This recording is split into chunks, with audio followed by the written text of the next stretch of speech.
Mesdames et messieurs, que ces mots soient annonciateurs du prochain discours, de celui d'Abel Rabérin, un homme qui est spécialisé dans la crypto-monnaie. Et donc, si vous avez à gérer votre patrimoine financier, j'entends numérique, c'est la personne à qui il faut s'adresser.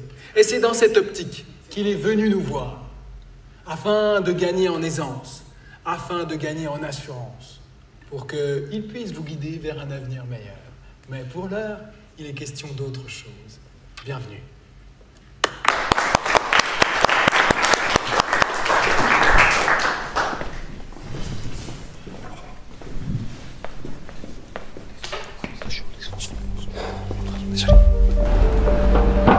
Ceux qui n'ont jamais frôlé la mort ignorent ce qu'est la vie. La beauté ne se trouve pas dans la perfection, mais dans les cicatrices, messages silencieux des guerriers. Mais alors, persiste une question. Comment se fait-il que certains abandonnent alors que d'autres renaissent de leur sang?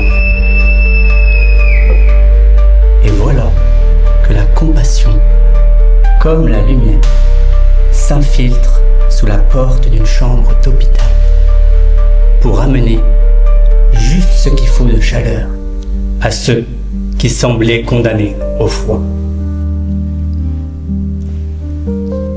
On imagine souvent que la compassion, c'est la douceur, la tendresse, l'étreinte rassurante. Mais parfois, la compassion, c'est un électrochoc. Une secousse qui réveille, qui oblige à se relever. Une force qui ne console pas, mais qui pousse en avant. J'en sais quelque chose. Je ne devrais peut-être pas vous le dire. Mais j'avoue, j'ai déjà voulu disparaître.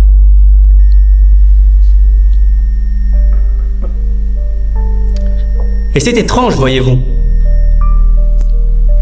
Parce que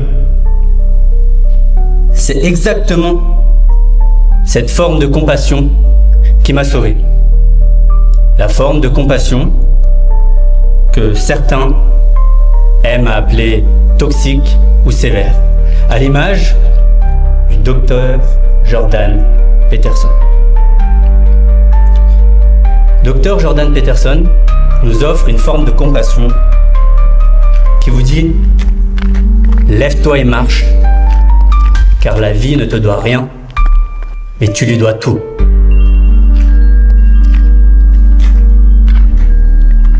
Alors oui, l'amour et la compassion prennent différentes formes, portent différents masques. Regardez les femmes par exemple. L'amour pour elles, c'est l'attention. Une mère, une sœur, une épouse. Elle pose 1000 questions, s'inquiète, demande, quémande. Et nous les hommes, on ne comprend pas. On dit qu'elles exagèrent. Mais en réalité, elles ne font que dire ce qu'elles ne savent dire autrement. Je t'aime, alors je m'inquiète. Et nous, les hommes, notre amour, il est différent. Notre amour, c'est la protection. Un frère qui menace le premier mec louche qui tourne autour de sa sœur. Un père qui impose des règles strictes à sa fille. Un mari qui dit non, tu ne vas pas là, cet endroit, je le sens pas. Et que fait un homme qui n'aime plus? Il ne cherche plus à protéger. Il n'est plus jaloux. Il ne s'oppose plus. C'est terminé. Et que fait une femme qui n'aime plus? Elle ne pose plus de questions. Elle ne s'inquiète plus. Elle devient absente. Car oui, l'indifférence, c'est la mort de l'amour féminin. Ce que j'essaie de vous dire, c'est que la compassion et l'amour prennent différentes formes. Elles sont multiples, parfois douces et chaleureuses, parfois dures, avec de l'intolérance.